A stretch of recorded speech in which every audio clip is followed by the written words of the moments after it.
মোৰ ছাত্ৰ ছাত্ৰীসকল, তোমালোকক ক্লাছ 10ৰ অনুশীলনী 4.2 দ্বিঘাত সমীকৰণৰ অংকখিনি কৰি দিছোঁ। 4.2 ইয়াত এতিয়া কি আছে, 1 নম্বৰটো উৎপাদকীকৰণ পদ্ধতিৰে তলৰ দ্বিঘাত সমীকৰণবোৰৰ মূলবোৰ উলিয়াবলৈ দিছে। এতিয়া প্ৰথম x² - 3x - 10 = 0। এতিয়া উৎপাদকীকৰণ কৰিলে আগত মই ন'টিফিকেশ্যনত দিছিলোঁ, তোমালোকে চাবা। প্ৰথম এইটোৰ লগত এইটো পূৰণ, তাৰপৰা দুটা সংখ্যা উলিয়াব লাগিব। দি দুটা সংখ্যাৰ যোগফল বা বিয়োগফল মাজৰ সংখ্যাটো হয়। তেতিয়াহ'লে -5x পৰা 2x গ'লে -3x পায়। তেতিয়াহ'লে এইটো আমি ভাঙি ল'লোঁ।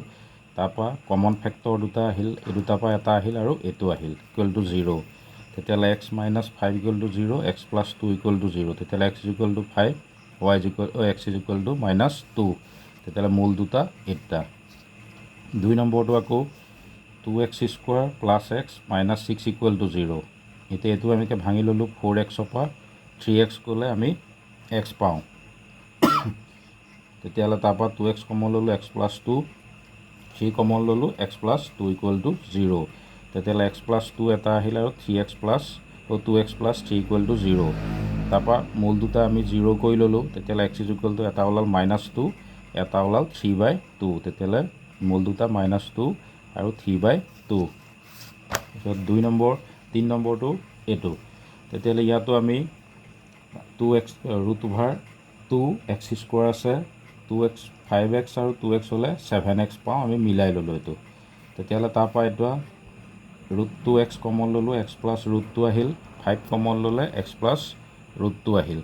তেতিয়াহ'লে এই দুটাৰ পৰা এটা আহিল আৰু এইটো আহি গ'ল। তাৰপৰা x = পালোঁ -√2 আৰু ইটোৰ পৰা পালোঁ -5/√2। তেতিয়াহ'লে মূল দুটা এই দুটা। 4 নম্বৰটো এইটো। ইয়াত এতিয়া তলত আমি xটো লসাগু ল'লোঁ। তেতিয়াহ'লে 8 × 2 = 16, 8x + 1। তেতিয়াহ'লে তাৰপৰা আমি এইটো পালোঁ, ভাঙি দিলোঁ। 4x - 4x দুইটা কৰিলে 8x পায়। তাৰপৰা এইখিনিতো বুজি পাইছা চাগে। মূল দুটাৰ পৰা এটা আহিল, এইটো এটা আহিল। তাৰপৰা আমি এতিয়া এটা মান পালোঁ, x = 1/4 আৰু এইটো 1/4। তেতিয়াহ'লে মূল দুটা এই দুটা। তাৰপিছত আমাৰ 5টো এইটো।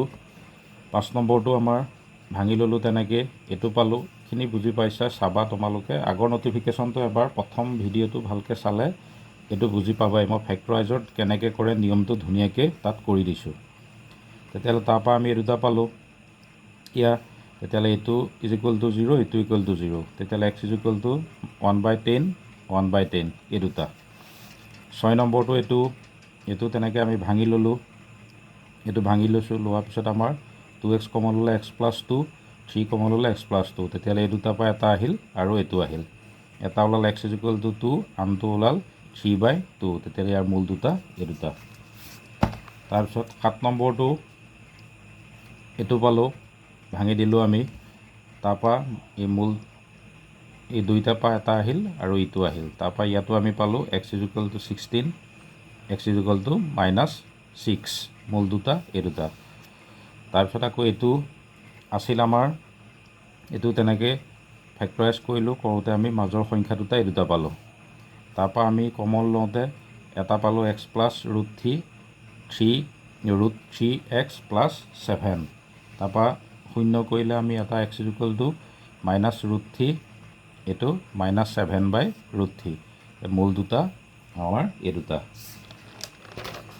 তাৰপিছত বাকী দুটা তোমালোকে চাবা, নোৱাৰিলে কমেণ্ট কৰিবা, মই কৰি দিম। 9টোৱে 10টোৱে মই তোমালোকক ইজিৰ কাৰণে নিজে কৰিবলৈ দিছোঁ, চাবা। 2 নম্বৰটো কি দিছে, উদাহৰণ 1ত দিয়া সমস্যা দুটা সমাধান কৰা। তেতিয়াহ'লে এইটো প্ৰথম জন আৰু জয়ন্তী দুয়োৰে ইমানটা মাৰ্বল আছিল, 45টা। তেওঁলোকৰ 5টাকৈ মাৰ্বল হেৰাল আৰু এতিয়া তেওঁলোকৰ হাতত থকা মাৰ্বলৰ সংখ্যাৰ গুণফল, ডাবল লিখা হ'ল, গুণফল 124 আমি উলিয়াব লাগে। আৰম্ভণিতে তেওঁলোকৰ কেইটা মাৰ্বল আছে। এতিয়া ধৰি ল'লোঁ জনৰ হাতত থকা মাৰ্বলৰ সংখ্যা x, জয়ন্তীৰ হাতত থকা মাৰ্বলৰ সংখ্যা 45 - x। 5টা মাৰ্বল হেৰুওৱাৰ পিছত জনৰ হাতত থাকিব x - 5, জয়ন্তীৰ হাতত থাকিব 45 - x - 5, 40 - x। সিহঁতৰ গুণফল দুইটা পূৰণ কৰিলোঁ, এইটো পালোঁ। তেতিয়াহ'লে প্ৰশ্নমতে এইটো ইজ ইকুৱেল টু 124। তেতিয়াহ'লে 124টো এইফালে আহিলে মাইনাছ হ'ল। তেতিয়াহ'লে তাৰপৰা আমি দুইটা মাইনাছ এটা কমন ল'লোঁ, এক্স স্কুৱাৰ, প্লাছে মাইনাছে মাইনাছ, মাইনাছে মাইনাছে প্লাছ। তাৰপৰা আমি ফেক্টৰাইজ কৰিলোঁ। তেতিয়াহ'লে ইয়াত ওলালগৈ এক্স মাইনাছ, এটা ওলাল এক্স মাইনাছ 9, এটা ওলাল x minus 36 is equal to 0। তেতিয়াহ'লে তাৰপৰা দুইটা 0 কৰিলোঁ। তেতিয়াহ'লে এটা ওলাল 9, এটা 36। তেতিয়াহ'লে আৰম্ভণিতে তেওঁলোকৰ হাতত মাৰ্বল আছিল 9টা আৰু 36টা, বা 36টা আৰু 9টা। তাৰপিছত 2 নম্বৰত এটা কুটীৰ শিল্পই এদিনত এটা নিৰ্দিষ্ট সময়ত পুতলা তৈয়াৰ কৰে। দেখা গ'ল প্ৰতিটো পুতলা উৎপাদনৰ খৰচ 55 টকা বিয়োগ এদিনত উৎপাদিত পুতলাৰ সংখ্যা। এটা বিশেষ দিনত সমুদায় উৎপাদন খৰচ আছিল 750 টকা। এতিয়া আমি নিৰ্ণয় কৰিব লাগে পুতলাৰ সংখ্যা কিমান। তেতিয়াহ'লে সেই দিনটোত উৎপাদন হোৱা পুতলাৰ সংখ্যা এক্স। গতিকে প্ৰতিটো পুতলা সেইদিনা উৎপাদনৰ খৰচ 55 মাইনাছ এক্স। সেইদিনা উৎপাদনৰ মুঠ খৰচ দুইটা পূৰণ হৈ গ'ল এইটো। তেতিয়াহ'লে এইটো ইজ ইকুৱেল টু কিমান দিছে 750। তাৰপৰা আমি মাইনাছ এক্স স্কুৱাৰ, এইটো প্লাছ, এইটো এইফালে আহিলে মাইনাছ। তেতিয়া মাইনাছ এটা কমন ল'লোঁ, x square minus 55x plus 750। তেতিয়াহ'লে এইটো ফেক্টৰাইজ কৰিলোঁ।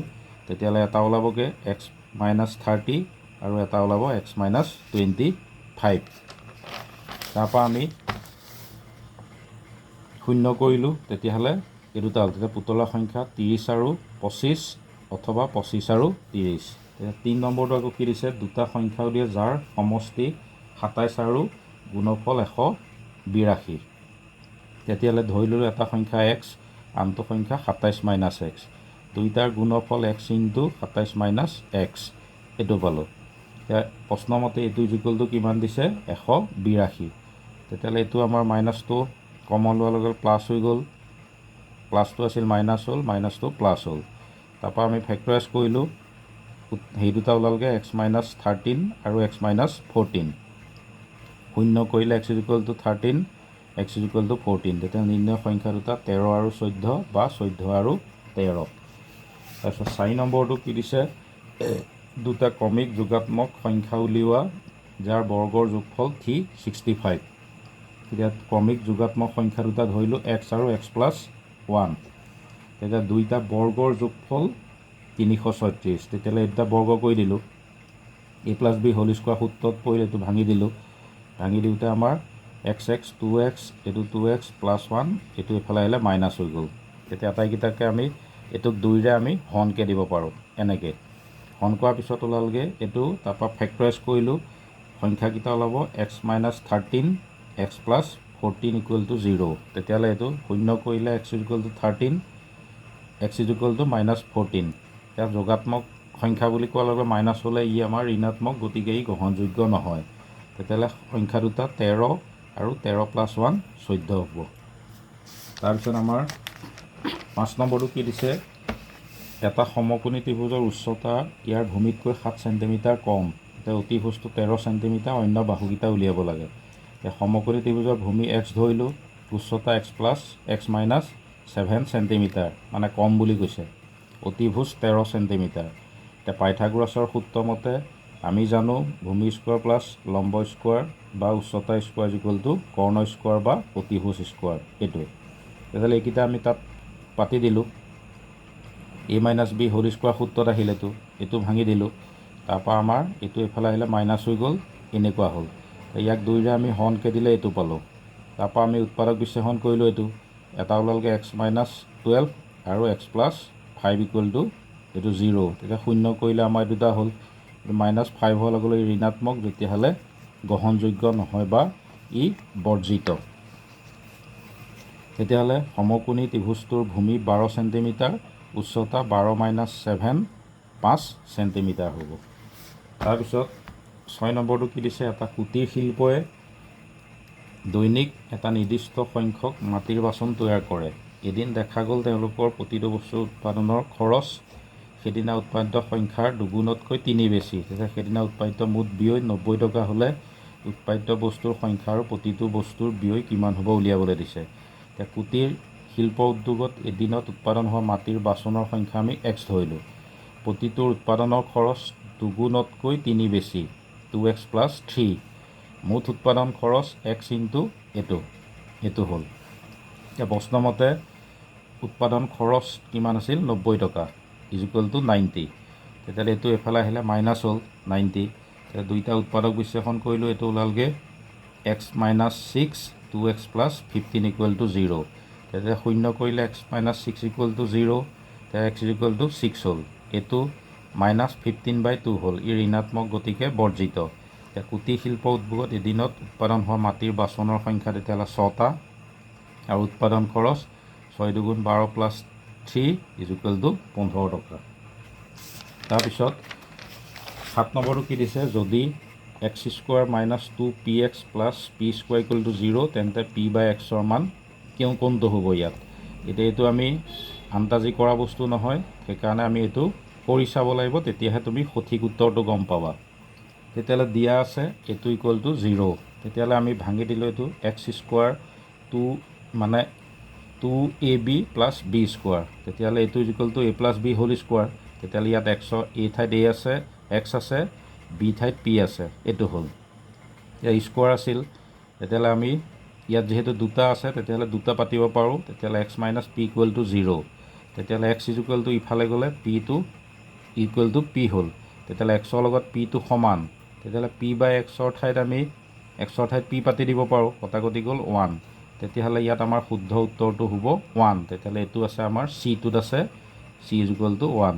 তেতিয়াহ'লে তোমালোকে এইটো ভিডিঅ'বিলাক চাবা আৰু ছাবস্ক্ৰাইবো কৰি দিবা, লগতে কমেণ্টো কৰিবা।